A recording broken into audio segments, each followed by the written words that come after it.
Boa tarde, gente, tudo bem? Fiquei um tanto de tempo, né? Mas tudo no tempo de Deus. Muito tempo sem falar com vocês, sem produzir um vídeo, mas agora no tempo de Deus, né? Nós vamos iniciar agora uma sequência de vídeos que vão falar sobre vários assuntos, né? Entre eles, sobre as doenças neurológicas e psiquiátricas que estão acontecendo, né? Sob uma ótica diferente, não como um médico falaria para um acadêmico, né, explicando quais são os sinais e sintomas da doença, mas uma visão holística em cima dessas doenças. Então, nós vamos falar agora dos transtornos do humor. O que seriam os transtornos de humor, né? Dentre os transtornos de humor, os mais frequentes é depressão e ansiedade. A depressão e a ansiedade hoje já é o primeiro mal do século. O que significa? Significa que a incidência, o diagnóstico cada vez mais frequente e a prevalência também, quer dizer, é muito grande o número de pessoas que estão sendo acometidas por essas doenças. Por quê? O que está acontecendo? O que está acontecendo com a humanidade, com as crianças, com os nossos adolescentes? O que está acontecendo que está aumentando tanta incidência e a prevalência dessa doença? Quais são os rumos que a sociedade tomou para chegarem no ponto desse? Essas são perguntas que a gente tem que se fazer. A depressão e a ansiedade, elas são doenças irmãs, é tanto que as drogas que são usadas para tratar uma, a gente usa para tratar a outra com algumas diferenças. Claro que tem medicações que são melhores para a ansiedade, tem medicações que são melhores para a depressão, né? A depressão, para resumir, é o que? Ela é um embotamento do indivíduo, né? O indivíduo vai se fechando e vai diminuindo como um animal acuado, pronto para se entregar, porque não vê saída diante do seu agressor. Quer dizer, é uma desistência, né? É um encolher para a vida, é um perder as esperanças, é perder a vontade. Eu costumo falar que a depressão, o indivíduo deprimido, ele está amputado na sua capacidade de sentir prazer em qualquer coisa que seja numa alimentação, seja prazer de passear, ou prazer da relação sexual, ou prazer em uma profissão, ou prazer de criar coisas novas, ou esse ímpeto de buscar saída por aquilo que me aflige. A depressão, ela é essa amputação, você perde o processo motivacional, né? E a ansiedade, ela é, na verdade, a sensação de que algo ruim vai acontecer. Muitos pacientes viram para mim e falam assim, doutora, eu não sou ansioso, não sou nervoso, não sou agitado, não sou ansioso. Não tem nada a ver com agitação, né? Nem agitação psíquica, nem agitação motora.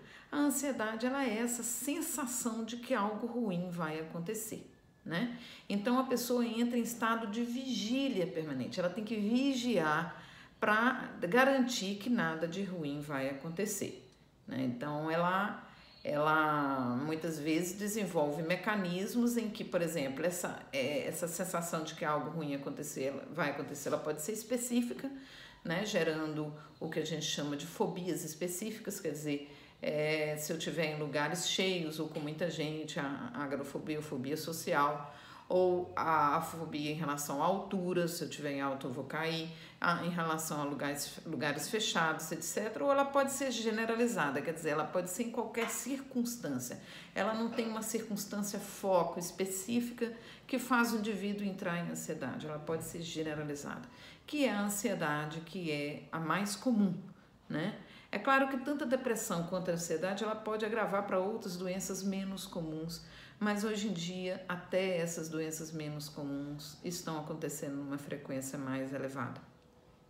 Então, por exemplo, o transtorno obsessivo compulsivo seria uma complicação, né, uma progressão em relação a um transtorno de ansiedade generalizado, né?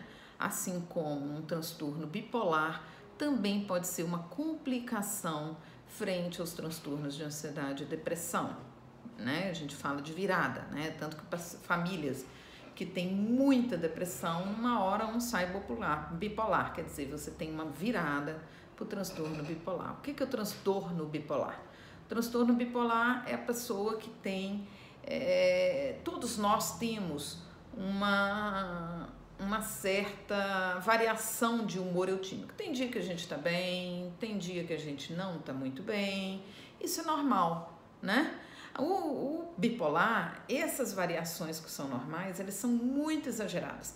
Então, quando eu tô bem, eu sou o maior, eu sou o que sabe mais, eu sou o que tem mais energia, eu sou o que dou mais conta de tudo, eu sou o amigo de pessoas famosas, eu tenho mais dinheiro que todo mundo, eu tenho mais energia que todo mundo, eu tenho mais habilidades que todo mundo, né? E com isso, se isso for aumentando, eu perco a minha capacidade de crítica e vivo em volta dessa megalomania, né? Eu sou mais. E quando eu entro num quadro depressivo, eu entro de uma tal maneira que nem sair do quarto eu saio, não tomo banho nem nada, porque eu perco totalmente o processo motivacional. E esse vai e volta, né? Quer dizer, essas fases, elas podem durar de dias a semanas. Numa criança, essas variações no paciente, criança com transtorno bipolar, esses ciclos podem ser várias vezes ao dia, o que torna muito mais difícil o diagnóstico, né? E você, falei do transtorno obsessivo compulsivo, né? O que é o transtorno obsessivo compulsivo? O paciente, ele precisa realizar determinadas coisas, né? Vamos supor, eu preciso fechar a porta várias vezes, eu preciso checar se está fechada. Às vezes eu chego no meu trabalho, eu tenho que voltar para ver se ela está realmente fechada, porque se eu não fizer isso, alguma coisa de ruim vai acontecer. Então, eu preciso, vamos por outras maneiras, eu preciso limpar, porque senão, várias vezes essa mesa, porque senão eu vou dar uma infecção, eu vou morrer. Ou alguém muito querido meu vai morrer. Ou eu preciso bater na mesa tantas vezes, né, onde eu passo, ou pular, só não posso pisar em cima de linhas. Isso é por quê? O que é o transtorno obsessivo compulsivo? Quando a minha mente ela já está com uma sensação muito grande que algo ruim vai acontecer, né? Eu não consigo mais lidar com isso, então ela começa a inventar, vamos supor, fantasias, né? Ela inventa essas manias para compensar a ansiedade. Bem, se eu tenho a sensação permanente de que algo ruim vai me acontecer, né? Então eu preciso inventar algumas coisas. Se eu não pisar na linha, então nada de ruim vai me acontecer. Se eu tocar nessa mesa, nada de ruim vai me acontecer aos meus familiares. Se eu checar várias vezes a porta, então eu garanto que nada de ruim vai acontecer. Então, geralmente são pessoas que têm ansiedade, que não trataram, e elas vão tentando compensar esse sofrimento, e aí a emenda vai saindo pior do que o soneto, porque essas compensações que geram transtorno obsessivo compulsivo, que são as compulsões a fazer alguma coisa, elas geram muito mais ansiedade ainda. Então, elas já não compensam mais. É um quadro muito perigoso, porque é de difícil tratamento. Geralmente, o transtorno obsessivo compulsivo é mais difícil da gente tratar, né? Ele responde com muita dificuldade, é muito refratário, geralmente são doses muito altas para a gente tratar, né? Então, existem, claro, outros transtornos de humor, mas esses 4, eles acontecem com mais frequência, principalmente a depressão e a ansiedade. Essa história de que depressão e ansiedade é mais para quem tem tendência, acabou, tá, gente? É claro que as pessoas que têm tendências familiares a desenvolver o quadro de depressão e ansiedade, elas vão cair primeiro, né? Mas hoje, mesmo quem não tem tendências, está caindo. Isso está se revelando principalmente nas nossas crianças e nossos adolescentes, né?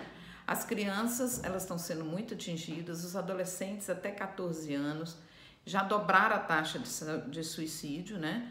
O suicídio está acontecendo numa frequência muito alta e isso leva com que a gente busque refletir sobre isso, né? A gente precisa modificar esses fatores de piora, porque está piorando muito, muito, muito. Isso diminui muito a qualidade de vida do paciente e mais, nós temos um problema seríssimo, né?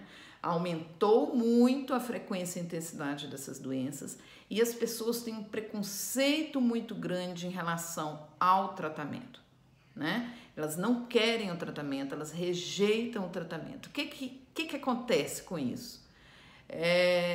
Como elas estão rejeitando o tratamento e elas não tratam, elas persistem com a doença há muito tempo. E aí, como elas persistem com a doença há muito tempo, vai gerando outras doenças, porque aquelas células não estão funcionando bem e, obviamente, isso vai gerar outras doenças no futuro. Então, nós já sabemos que além de diminuir muito a qualidade de vida dos pacientes, né? Essas doenças, elas podem levar a outras, como a caduquice precoce. O que é o Alzheimer precoce? Já está mais do que provado. Né?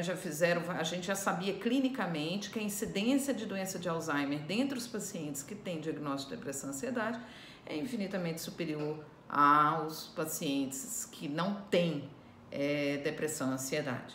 Né? E isso ficou provado agora com um exame chamado SPECT, que mostra o cérebro.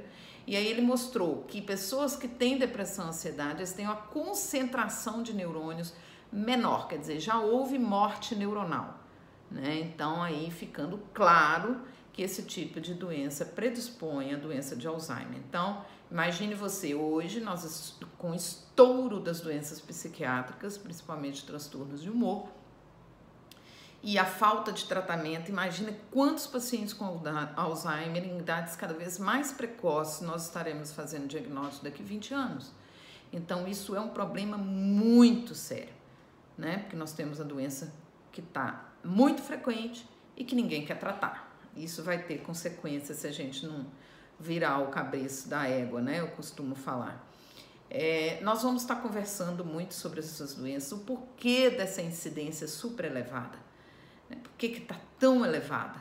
O que acontece em relação aos preconceitos? O que leva a esses preconceitos que podem demandar doenças muito mais graves daqui a 20, 30 anos, né?